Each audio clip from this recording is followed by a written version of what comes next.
नमस्कार दोस्तों, मैं हूं दीपक और आप देख रहे हैं द ट्रूथ सेशन, जहां सच बोलता है। ये मैं हूं और ये है हमारा प्यारा भारत, जहां आज के समय में प्रधानमंत्री मोदी इंडिया से चाइना गए हैं, जहां पे एससीओ की समिट होने वाली है। एससीओ समिट यानी शंघाई कॉरपोरेशन ऑर्गेनाइजेशन। क्या आपने कभी सोचा है कि जब दुनिया के 3 सबसे बड़े ताकतवर नेता प्रधानमंत्री मोदी, रूस के राष्ट्रपति व्लादिमीर पुतिन और चीन के राष्ट्रपति शी जिनपिंग एक ही मंच पर होते हैं, तो इसके पीछे की असली वजह या असली मैसेज क्या होती है? ये तस्वीरें सिर्फ हैंडशेक नहीं या फोटो सेशन नहीं होती है। एससीओ यानी शंघाई कॉरपोरेशन ऑर्गेनाइजेशन असल में एक पावर क्लब है, जिसमें एशिया की सबसे बड़ी ताकतें मिलकर तय करती है कि भविष्य का भू राजनीति खेल कैसा होगा। रूस और चीन पहले से करीबी साझेदार है, भारत भी रशिया से करीबी साझेदार है, लेकिन वर्तमान में भारत इन दोनों के बीच बैलेंस बनाने की कोशिश करता है। लेकिन क्या ये रिश्ता वाकई साझेदारी है या फिर हर देश अपने अपने फ़ायदे के लिए मौजूद है? पश्चिमी देश जैसे अमेरिका और यूरोप इस तरह की तस्वीरों को हमेशा ध्यान से देखते हैं, क्योंकि इसका मतलब है कि एशिया में एक नए पावर अलाइनमेंट बन रहा है, जो कि बनना भी चाहिए। क्योंकि आज के टाइम में जो अमेरिकी प्रेसिडेंट ट्रंप ने जो ब्लंडर करा है, जो वो चाहते हैं कि वो चाहते हैं कि इंडिया जो एक वेसल स्टेट बनकर रहे, जो कि पॉसिबल ही नहीं है। क्योंकि भैया हमने 200 साल ब्रिटिश एम्पायर को झेला है, हमने आक्रमण झेले, हमने बहुत सारी चीज़ें झेली है। तो आपको लगता है कि आप हमें डिक्टेट करोगे और आपकी पॉलिसीज़ को हम मानेंगे? ऐसा तो बिल्कुल भी नहीं हो सकता है। और पहली चीज़ क्या है कि यूएस सिटीजन की प्रॉब्लम क्या है ना, वो सोचते हैं कि अमेरिका ही है जो है सो है, दुनिया में उसके अलावा कुछ एग्जिस्ट ही नहीं करता है। हम जो बोलेंगे आपको वही करना है, आपको वही उठना है, वही पीना है, वही सोना है। बट ऐसा होता नहीं है। तो अभी करेंटली क्या है कि अमेरिका हम पे टैरिफ्स इम्पोज करके, हम पे पेनाल्टीज़ लगा करके, हमारी कंपनीज को पेनाल्टी करके, सस्पेंड करके, बहुत सारी चीज़ें करके ऐसा उन्हें लगता है कि हम उनसे डर जाएंगे और उनके दबाव में आकर हम ऐसे काम करेंगे जो अमेरिका को प्लीज़ करे। बट नहीं, हमारे जो लीडरशिप है उनका क्लियर मैसेज है कि we will not come under any kind of pressure from any country, चाहे वो दुनिया का कितना भी ताकतवर देश क्यों ना हो। ऐसा बिल्कुल भी नहीं होगा।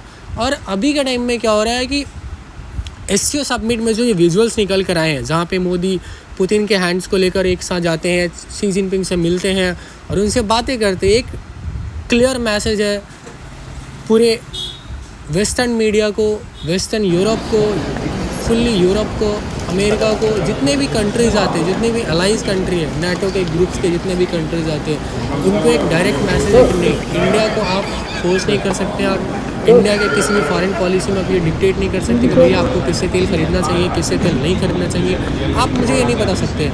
India is a sovereign and independent country, will buy जहाँ से हमारी मन करेगी, जहाँ से हमारा मर्जी करेगा। हाँ, हमारे प्राइम मिनिस्टर और हमारे फॉरेन मिनिस्टर ने कहा भी था, if you don't like our products don't buy. Simple है, एज सिंपल एज दैट। आपको हमारी चीज़ें पसंद नहीं आ रहा, आप हमसे मत खरीदो ना। और जो ब्लंडर यूएस ने करा उसमें सबसे ज़्यादा फ़ायदा किसी को हुआ तो चाइना का। बिकॉज चाइना चाहता था कि वो ग्लोबल जो ईस्ट है, जो ईस्ट एशिया है, इसमें बहुत ही ज़्यादा स्टेबिलिटी चाहिए थी उसे। और स्टेबिलिटी के लिए उनके जो नेबरिंग कंट्रीज़ है वहाँ पे उनको बहुत ही ज़्यादा एक सिक्योरिटी चाहिए कि हाँ, मैं अगर कल को ताइवान पे कोई आक्रमण करता हो तो मुझे जो आपका जो इंडिया का बॉर्डर वहाँ से हमें कोई परेशानी नहीं है। और वो चाइना को समझिए कि ट्रंप सरकार ने एक अपॉर्चुनिटी दी कि भैया आइए, मैं थाली में परोस कर दे रहा हूँ, आप लीजिए और इंडिया को एज अ नेबरिंग कंट्री आप बहुत ही अच्छे रिलेशन से बिल्ड कर लीजिए। और ट्रंप का ये ब्लंडर उनको बहुत ही ज़्यादा कॉस्टली करने वाला, बिकॉज इसके कारण क्या होगा, जो क्वाड कंट्रीज़ है, मुझे नहीं लगता कि आने वाले टाइम में क्वाड जो है उसके कोई समिट भी हो रही है। और सोर्सेस ये भी कह रहे हैं कि क्वाड के समिट के लिए ट्रम्प जो इंडिया में नहीं आ रहे, जो इस साल जो होने वाला है उसके लिए ट्रम्प इंडिया में नहीं आ रहे हैं। तो आप पहले ही देख लो कि क्वाड का स्थिति कहाँ से कहाँ जा चुका है। तो ये जो अमेरिका का जो गोल्डन प्लान था कि हाँ क्वाड कंट्रीज़ होगा और हम चाइना को पैसिफिक ओशियन, इंडियन ओशियन, यहाँ पे हम उसको घेर कर रखेंगे, कहीं से भी हम चाइना को जाने नहीं देंगे, उनको हम ब्लॉकेज करके रखेंगे। बट वो मुझे लगता है कि ये सारी प्लान्स जो अभी करेंटली फेल हो रही है। आपने जापान को फोर्स करा कि भैया $500 बिलियन हमारे कंट्री में आके इन्वेस्ट करो, और उसमें भी उन्होंने टर्म्स रखे कि नहीं, आपको जो प्रॉफिट्स होगी वही अमेरिकन कंपनीज़ को ही जाएगी। तो ऐसा नहीं हो सकता है। इसमें मैं मानूंगा कि ट्रंप ने जो है, ट्रंप एडमिनिस्ट्रेशन ने बहुत बड़ा ब्लंडर कर दिया है।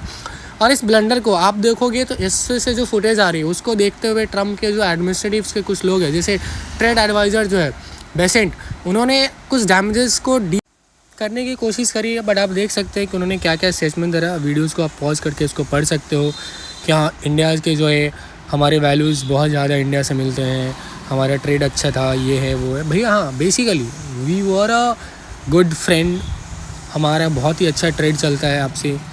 आप जो ये कहते हो, जैसे कि अभी आप एक स्टेटमेंट देखोगे डोनाल्ड ट्रम्प का, डोनाल्ड ट्रम्प बोलिए उसको, डोनाल्ड ट्रम्प बोलिए, जो भी बोल सकते हैं आप, बिकॉज ये इंसान बहुत ही झूठा इंसान है, बहुत ही वाहियात इंसान है, बिकॉज इनकी क्रेडिबिलिटी पूरे वर्ल्ड में ख़त्म हो चुकी है। आज के टाइम पे ये लिख रहे हैं कि remember while India is our friend we have over the years done negatively relatively little business with them because their tariffs are far too high. तो मैं आपको बताता हूँ, इंडिया जो है, अगर आप यूएस के चार्ट्स उठाकर देखोगे तो करेंटली इंडिया जो है उनके टॉप 10 ट्रेडिंग पार्टनर्स में आते हैं, टॉप 10 एक्सपोर्ट्स पार्टनर्स में आते हैं। तो ये बिना किसी भी क्रेडिबल नॉलेज के, बिना किसी फैक्ट्स के, बिना किसी डेटा के कुछ भी छापते रहते हैं, कहीं भी आकर वो चूरन बेचते रहते हैं अपने सिटीजन्स को कि भैया आओ, मैं, बिकॉज अमेरिकन पीपल को पता नहीं है कि एक्चुअली हो क्या रहा है, तो वो बस वहाँ आकर कुछ भी बोलते रहते हैं।